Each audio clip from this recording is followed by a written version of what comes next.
Good morning class third. चलिए सभी बच्चे, आज हम हिंदी ग्रामर पढ़ेंगे। देखिए ये आपकी हिंदी ग्रामर की बुक है, व्याकरण परिचय। ठीक है सभी बच्चे, आप इसको ओपन कर लीजिए। सबसे पहले हम क्या समझेंगे, विषय सूची समझेंगे। देखिए पीरियड 2 में हम कितने चैप्टर कंप्लीट किए थे। पीरियड 2 में हम ना 4 चैप्टर कंप्लीट किए थे। कौन कौन से? 12, 13, 14, 15। ठीक है, तो पीरियड 2 में कितने चैप्टर आए थे आपके? 4 चैप्टर आए थे। ठीक है, पीरियड 2 में। ठीक है, पार्ट 14 से हमारा क्या हुआ था, पीरियड 2 कंप्लीट हो चुका था। ठीक है, पार्ट 14 से। अब हमारा पार्ट 15 से एनुअल कोर्स स्टार्ट हो रहा है। ठीक है, तो यहाँ एनुअल कोर्स में कितने चैप्टर आते हैं ये देख लेते हैं। 16, 17, 18 यानी कि 3 चैप्टर आपके एनुअल कोर्स में आ रहे हैं। तो यहाँ से आप यहाँ से ट्रिक्स करेंगे, यहाँ लिखेंगे एनुअल स्टार्ट, यहाँ लिख देंगे स्टार्ट एनुअल। ठीक है, स्टार्ट एनुअल। तो देखिए पार्ट 14 से हमारा लास्ट हुआ था, हमारा पार्ट 15 से हमारा स्टार्ट होगा। ठीक है, एनुअल कोर्स हमारा पार्ट 15 से स्टार्ट होने जा रहा है। तो देखिए चैप्टर 16 मुहावरे, चैप्टर 17 अनेक शब्दों के लिए एक शब्द, ये हमारा पार्ट 15 में कंप्लीट होगा। ठीक है, पार्ट 15। ठीक है, पार्ट 15 में हमारे कितने चैप्टर कंप्लीट होंगे? 2 चैप्टर, यानी कि 16, 17 मुहावरे अनेक शब्दों के लिए एक शब्द। ठीक है, पार्ट 15 में सबसे पहले पेज नंबर 51 ओपन करेंगे, उसके बाद पेज नंबर 53 ओपन करेंगे। ठीक है, पार्ट 15 में हमारे कितने चैप्टर कंप्लीट होंगे आज? 2 चैप्टर। कौन कौन से? 16, 17। ठीक है, 16, 17 पार्ट 15 से हमारा एनुअल कोर्स स्टार्ट होने जा रहा है। तो ठीक है, सबसे पहले आज हम चैप्टर 16 मुहावरे, उसके बाद हम चैप्टर 17 अनेक शब्दों के लिए एक शब्द हम पार्ट 15 में ही कंप्लीट करेंगे। सभी बच्चे पेज नंबर ओपन कर लीजिए 51।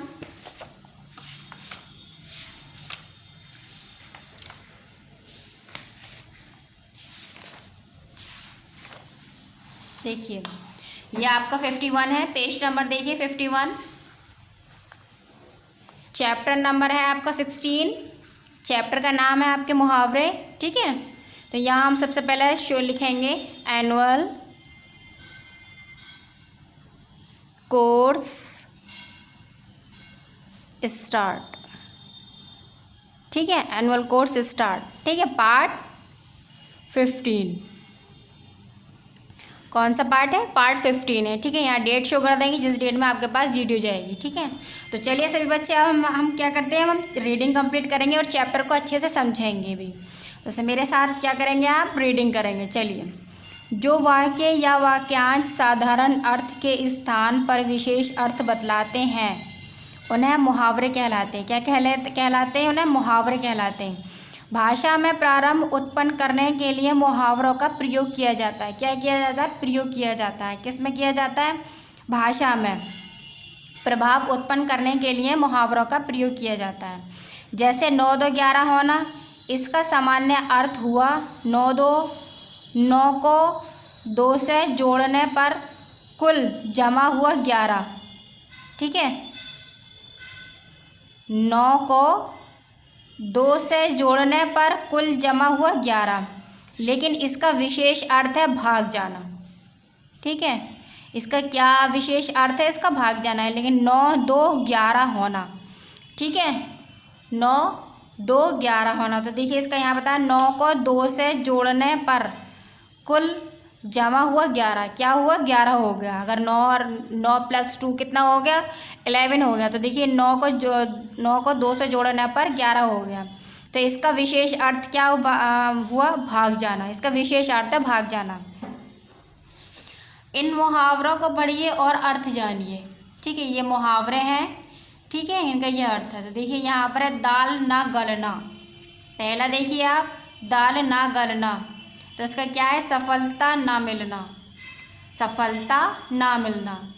दूसरा क्या है आपका? कहर ढाना, अत्याचार करना। तीसरा है आपका अपने गाँव पर यानी कि अपने पाँव पर कुल्हाड़ी मारना, जानबूझकर। ठीक है, जानबूझकर संकट में पड़ना। चौथा है आपका अपना उल्लू सीधा करना। काम निकालना, जो अपना हमें काम निकालना होता है हम उसको अच्छी तरीके से पटाते हैं, मनाते हैं, मतलब कुछ भी करते हैं हम उसको ताकि वो हमारा काम निकल जाए। तो छठा देखिए आँख लगना, एकदम से सो जाना, सॉरी बेटा 5वां आएगी। छठा देखिए टाल मटोल करना, यानी कि बहाने बनाना, बहाने बनाने का है टाल मटोल करना। 7वां देखिए आकाश से बातें करना, यानी कि आसमान से, किसी चीज़ का बहुत ऊंचा होना, यानी किसी चीज़ का कुछ ज़्यादा ऊंचा होना, ठीक है। 8वां देखिए आग बबूला होना, आग बबूला होना, बहुत गुस्सा होना। 9 देखिए नमक मिर्च लगाना, बात बड़ा चढ़ाकर कहना है, कहते हैं ना आपस में नमक मिर्च लगाकर बातें बनाते हैं, यानी कि बड़ा चढ़ा कर के बातों को बताते हैं, तो उसको क्या होता है नमक मिर्च लगाना। 10 देखिए 10वां कान पर जूं न रेंगना, किसी बात का असर ना होना, यानी कि हमने कोई भी बात कही उस बात का हमारी कोई असर नहीं हुआ, तो उसको कहते हैं कान पर जूं न रेंगना, ठीक है। तो ये आपके क्या है, ये मुहावरे हैं, ये इसका अर्थ है, ठीक है। नेक्स्ट देखिए मुहावरों का वाक्यों में प्रयोग, यानी मुहावरे हैं ये उनका वाक्यों में प्रयोग है, ठीक है। तो पहला मुहावरा देखिए आँख चुराना, यानी कि समय को छिपाना, गलत काम करके आंखें चुराने से कुछ नहीं होगा, ठीक है। दूसरा देखिए ईद का चांद होना, बहुत दिनों के बाद दिखाई देना, शुक्र है आप आए तो, आजकल तो आप ईद के चांद हो गए हैं, देखिए मतलब कभी कभी दिखना। तीसरा देखिए खाक छानना, दर दर की ठोकर खाना, इसका क्या मतलब है, दर दर की ठोकर खाना। नवीन नौकरी के लिए खाक छानता फिर रहा है, खाक छानता क्या कर रहा है, फिर रहा है। चौथा देखिए नाक में दम करना, बहुत परेशान करना, आजकल मच्छरों ने नाक में दम कर रखा है, ठीक है। 5वां देखिए नाक कटवाना, बेइज्जती कराना, नाक कटवाना बेइज्जती कराना, उसने चोरी करके अपने माता पिता की नाक कटवा दी, क्या कटवा दी, माता पिता की नाक कटवा दी, यानी कि चोरी करके। छठा देखिए ऊँट के मुंह में जीरा, ज़रूरत से बहुत कम, 2 लड्डू तो मेरे लिए, ऊँट के मुंह में जीरा के, ठीक है, सामान है। ऊँट के मुंह में जीरा यानी कि ज़रूरत से कम, ज़रूरत से बहुत कम, यानी कि जितनी ज़रूरत है उससे भी कम, ठीक है। 2 लड्डू तो मेरे लिए, ऊँट के मुंह में जीरा के समान है, ठीक है। नेक्स्ट पेज पर चलिए, देखिए ये आपका कंप्लीट हो चुका है, ठीक है, ये आपका कंप्लीट हो चुकी है रीडिंग। अच्छी तरीके से बच्चे समझेंगे इसका क्या मतलब है, मुहावरे, यानी कि इन मुहावरों को पढ़िए और अर्थ जानिए, ठीक है। ये मुहावरे हैं, ये इनका अर्थ है, तो इन्हें क्या करना है, इनको पढ़ना है और अच्छे से समझना है। तो चलिए हम नेक्स्ट पेज पर या एक्सरसाइज पर चलते हैं। देखिए ये आपकी एक्सरसाइज है, अभ्यास कार्य है, तो यहाँ पर भी हम क्या करेंगे, पार्ट शो करेंगे, पार्ट 15, ठीक है, पार्ट 15 या डेट शो करेंगे जिस डेट में आपके पास वीडियो जाएगी, ठीक है। तो पहला देखिए सही विकल्प के सामने राइट का चिन्ह लगाइए, ठीक है। तो देखिए जो वाक्य या वाक्यांश साधारण अर्थ के स्थान पर विशेष अर्थ बतलाते हैं उन्हें कहते हैं, क्या कहते हैं, उन्हें वाक्य कहते हैं, सर्वनाम कहते हैं, मुहावरे कहते हैं या संज्ञा कहते हैं। तो देखिए जो वाक्य या वाक्यांश साधारण अर्थ के स्थान पर विशेष अर्थ बतलाते हैं उन्हें मुहावरे कहते हैं। तो देखिए हम यहाँ मुहावरे पर लगाएंगे, ठीक है, मुहावरे कहते हैं। नेक्स्ट देखिए दूसरा आपका दाल ना गलने का अर्थ है, दाल जो नहीं गलती है उसका अर्थ बताइए क्या है इसका। पहला लेकिन ऑप्शन दिए गए हैं, अत्याचार करना, काम निकालना, सफलता ना मिलना, बहाना बनाना। तो देखिए यानी कि दाल ना गलने का अर्थ है सफलता ना मिलना, तो हम तीसरे पर लगाएंगे, ठीक है, तीसरे पर। नेक्स्ट देखिए दांत खट्टे करना का अर्थ है, यानी कि दांत जो खट्टे हो जाते हैं उसका क्या अर्थ है, नीचे ऑप्शन दिए गए हैं। तो देखिए पहला है शाबाशी देना, दूसरा है बहुत प्यारा, तीसरा है आपका बहुत रोना, चौथा है आपका बुरी तरह हारना। तो देखिए हम चौथे पर लगाएंगे, दांत खट्टे करने का अर्थ है बुरी तरह हारना। ठीक है, तो देखिए हमने इस पर लगाया है, हमने पहले पर लगाया है तीसरे पर, दूसरे पर देखिए हमने लगाया तीसरे पर, तीसरे पर हमने लगाया चौथे पर। ठीक है, तो हम नेक्स्ट पर चलते हैं, नेक्स्ट एक्सरसाइज पर। देखिए दूसरी है आपकी, दिए गए मुहावरों के अर्थ लिखिए, यानी कि ये मुहावरे, इनका हमें क्या लिखना है, अर्थ लिखना है। तो देखिए यहाँ मैंने पहले ही अर्थ लिख रखे हैं। तो देखिए पहला है आपका, पीठ थपथपाना का मतलब होता है शाबाशी देना। क्या है, पीठ थपथपाना, शाबाशी देना। तो दूसरा देखिए, हिम्मत ना हारना, यानी कि हार ना मानना। ठीक है, हार ना मानना। तीसरा देखिए आप, फूलन ना समाना, यानी कि बहुत प्रसन्न होना, बहुत प्रसन्न होना। ठीक है, बहुत प्रसन्न होना। नेक्स्ट देखिए तीसरा, दिए गए मुहावरों को उनके अर्थ से मिलाइए, यानी कि इनके ये मुहावरे हैं, इनके ये अर्थ हैं, तो इनका क्या करना है, इनके अर्थ से मिलाना है। तो देखिए यहाँ मैंने पहले ही मिला रखा है, लेकिन मैं थोड़ी डार्क लाइन ये अब करूँगी आपकी। ठीक है, तो देखिए, ठान लेना, यानी कि निश्चय कर लेना, यानी कि ठान लेना, यानी किसी बात पर को हमें जो करना है हम उसे बिल्कुल अच्छी तरीके से ठान लेंगे, हमें जो करना है हमें उसे करना है। तो उसका क्या अर्थ होता है, निश्चय कर लेना। दांत खट्टे कर देना। ठीक है, दांत खट्टे कर देने का अर्थ है हरा देना। ठीक है, हरा देना। ठीक है, एक तो होता है दांत खट्टे करना, एक होता है दांत खट्टे कर देना। दांत खट्टे करने का मतलब होता है यानी कि हाँ बुरी तरह हारना, और दांत खट्टे कर देना का मतलब होता है हरा देना। ठीक है, तो तीसरा देखिए नेक्स्ट, होश उड़ जाना। होश उड़ जाना यानी कि डर जाना। अभी हम कोई डरावनी चीज़ देख लेते हैं तो हमारे क्या होते हैं, होश उड़ जाते हैं, तो हम क्या करते हैं, डर जाते हैं। चौथा देखिए, पीठ दिखाना, यानी कि भाग जाना। ठीक है, भाग जाना, पीठ दिखाना, भाग जाना। ठीक है, नेक्स्ट देखिए आपका चौथा है 4, चित्रों को देखकर उनके नीचे सही मुहावरा लिखिए, यानी कि चित्र को देखना है और हमें क्या करना है, सही मुहावरा लिखना है। तो पहला देखिए चित्र कौन सा है, ये बच्चा सो रहा है, तो देखिए यहाँ लिखा है हमने आँख लगना। ठीक है, आँख लगना यानी कि अभी सोया है। दूसरा चित्र देखिए, ये बच्चा रो रहा है, तो देखिए 8 आंसू रोना, यानी कि 8 आंसू रोना, यानी कि बुरी तरह से बच्चा रो रहा है। ठीक है, आँखों में से आंसू निकल रहे हैं। तीसरा चित्र देखिए, ये है आँख का नयन, आँखों का तारा, आँखों का तारा। ठीक है, चौथा देखिए, बच्चा खड़ा है, सिर पर खड़ा रहना, सिर पर खड़ा रहना। ठीक है, सिर पर खड़ा रहना। तो देखिए ये आपकी कंप्लीट हो चुकी है, ये आपका बुक पर ही काम रहेगा। ठीक है, तो देखिए मैं यहाँ लिख देती हूँ बुक पर। ठीक है, ये आपका बुक वर्क है। ठीक है, ये भी आपका बुक वर्क है,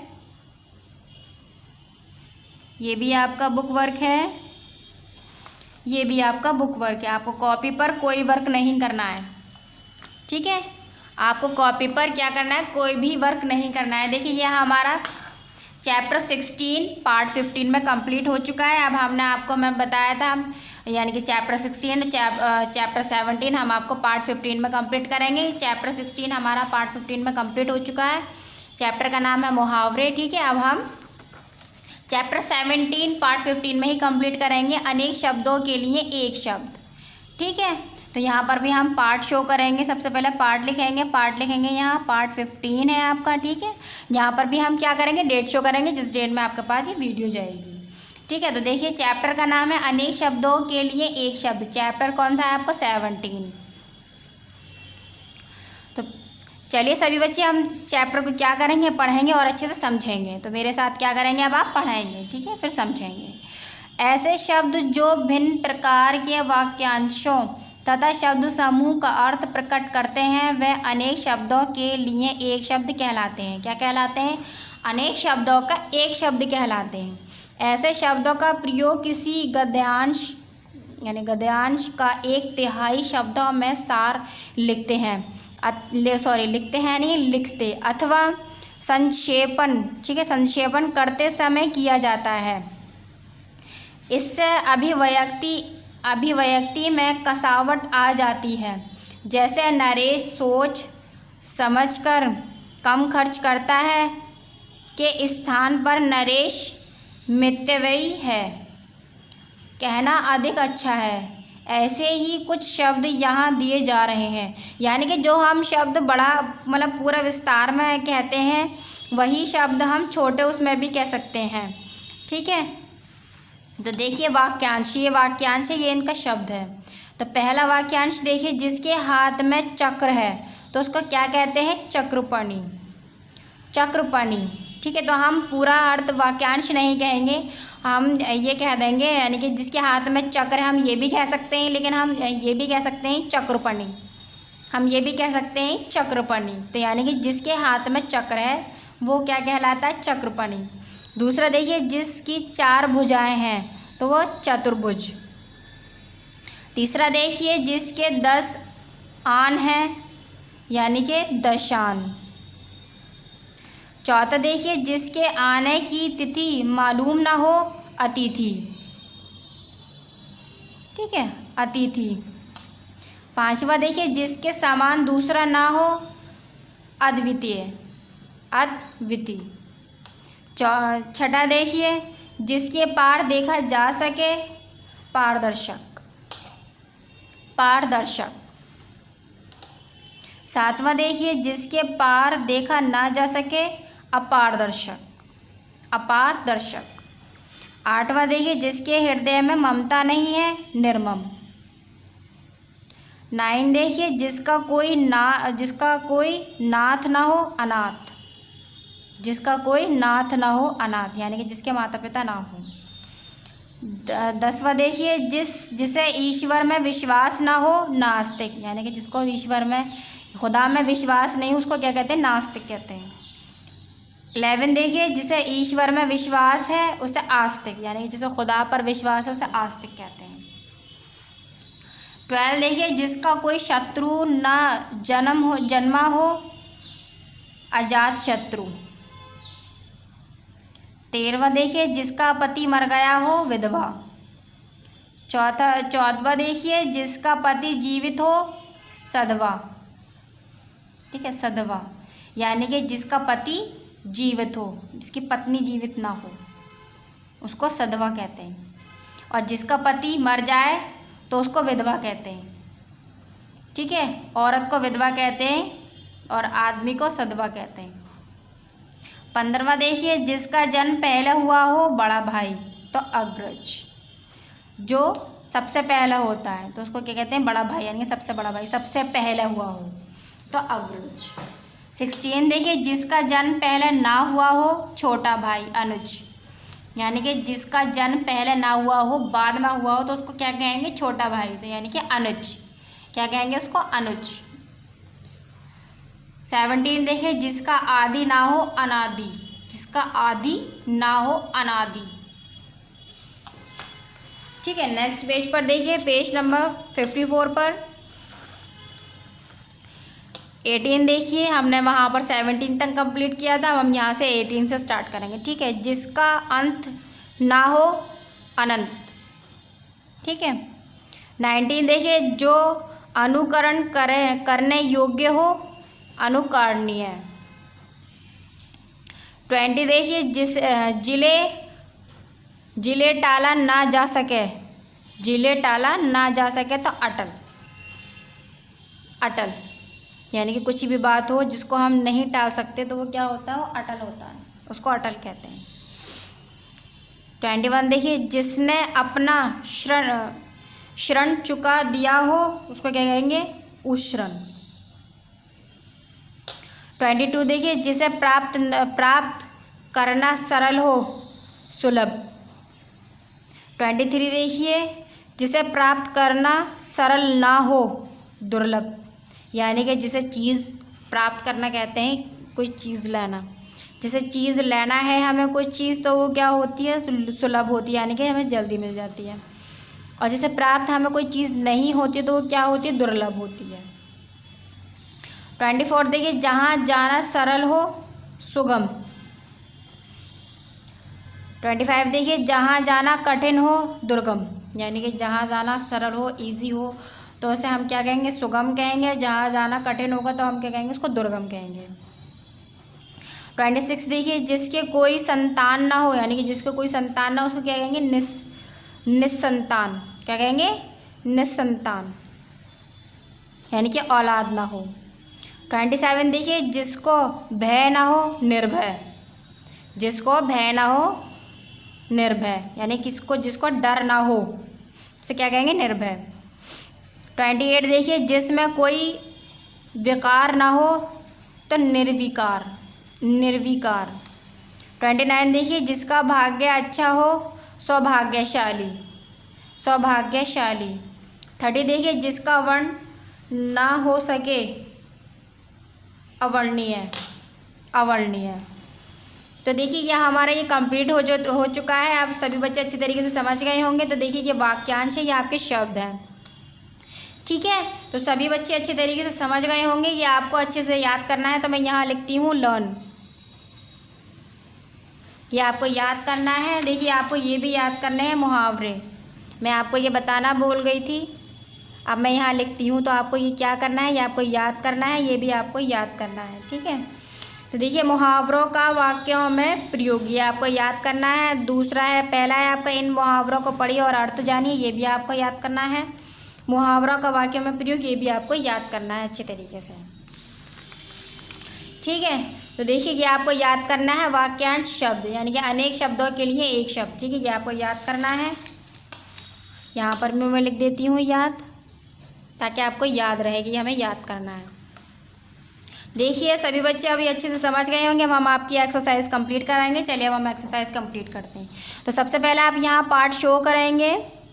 ये भी हमारा पार्ट 15 का वर्क है। यहाँ पर आप डेट शो करेंगे, जिस डेट में आपके पास वीडियो जाएगी, ठीक है। तो पहला देखिए, आप सही विकल्प के सामने राइट का चिन्ह लगाइए, यानी कि चिन्ह लगाना है राइट का। तो पहला देखिए, जिसका भाग्य अच्छा हो, सौभाग्यशाली या सौभाग्य में या भाग्यवती। तो देखिए यहाँ पर हम लिखेंगे सौभाग्यशाली, पहले पर लगाएंगे, ठीक है। दूसरा देखिए, जिसके आने की तिथि मालूम ना हो, तो उसका क्या कहेंगे, अछूत, अस्पृश्य या अतिथि या तो यहाँ क्या कहेंगे हम, अतिथि, ठीक है। जिसके आने की तिथि हमें मालूम ना हो, उसको हम क्या कहेंगे, अतिथि। जिसके हृदय में ममता नहीं है, उसे निर्मम, न कृतघ्न, अनाथ, तो हम क्या कहेंगे, निर्मम, यानी कि जिसके दिल में ममता नहीं होती, उसे हम क्या कहेंगे, निर्मम कहेंगे, ठीक है।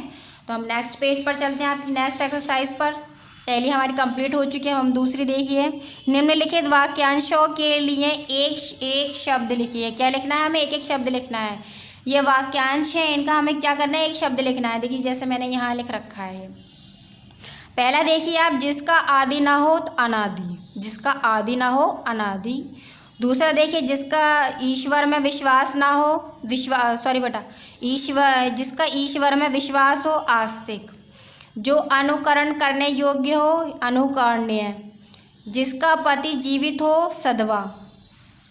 जिसके 10 आन हैं, दशान। जिसके समान दूसरा ना हो, अद्वितीय। जिसकी 4 भुजाएं हैं, चतुर्भुज। जिसमें भय ना हो, निर्भय। जहाँ जाना कठिन हो, दुर्गम, ठीक है। इसी तरीके से आप कंप्लीट करेंगे। दूसरा देखिए आप नेक्स्ट एक्सरसाइज पर, निम्नलिखित शब्दों के लिए वाक्यांश लिखिए। क्या लिखना है, इनका वाक्यांश लिखना है। तो देखिए यहाँ शब्द लिखा हुए हैं, यहाँ हमें क्या करना है, इनके वाक्यांश लिखने हैं। तो पहला है आपका चक्रपणि, जिसके हाथ में चक्र है। दूसरा है आपका अद्वितीय, जिसके समान दूसरा ना हो। तीसरा है आपका अनाथ, जिसके माता पिता ना हो।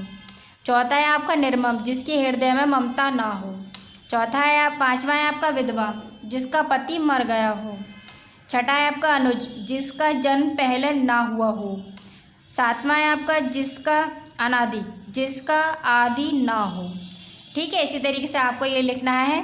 नेक्स्ट देखिए एक्सरसाइज आपकी 4, रंगीन शब्दों के स्थान पर एक शब्द का प्रयोग करते हुए वाक्यों को पूर्ण कीजिए। इनके वाक्यों को पूर्ण करना है। जो रंगीन शब्द हैं ये हैं, ये आपके ये रंगीन शब्द हैं आपके, इनको वाक्यों में पूर्ण करना है, ठीक है। तो देखिए पहला है आपका, ऊपर कही गई बात ध्यान रखने योग्य है तो ये क्या हो गया, उपयुक्त, यानी कि ऊपर की ओर। ठीक है। तो दूसरा है आपका जो शरण में आ गया हो उसकी रक्षा करनी चाहिए, तो क्या होगा ये, शरणागत। तीसरा है आपका वसंत ऋतु में प्रकृति का छटा देखने योग्य होती है, तो देखने योग्य का क्या होगा, दर्शनीय। चौथा है आपका वह दुष्ट बुद्धि वाला है उसमें दूर रहना चाहिए, तो क्या आएगा आपका, दुबुद्धि। ठीक है, दुर्बुद्धि, सॉरी बेटा, दुर्बुद्धि। ठीक है। उपयुक्त, शरणागत, दर्शनीय, दुर्बुद्धि। अगर आपको ऐसा नहीं दिख रहा हो तो मैं ऐसे कर देती हूँ, देखिए आपको साफ दिखाई देगा।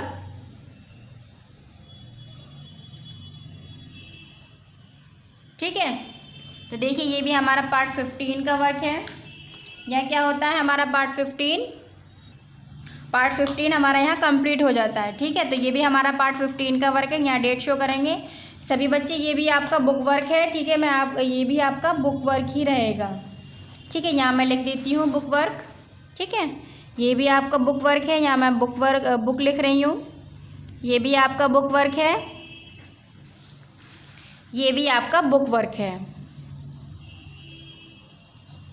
ठीक है, आपको क्या करना है, बुक पर ही वर्क करना है। ठीक है, ये भी आपका बुक वर्क रहेगा, ये भी आपका बुक वर्क रहेगा, ये भी आपका बुक वर्क रहेगा, ये भी आपका बुक वर्क रहेगा। ठीक है, सभी बच्चे अच्छी तरीके से वीडियो कंप्लीट करेंगे, अच्छे से पढ़ेंगे और अच्छी तरीके से वीडियो समझेंगे। Okay, thank you.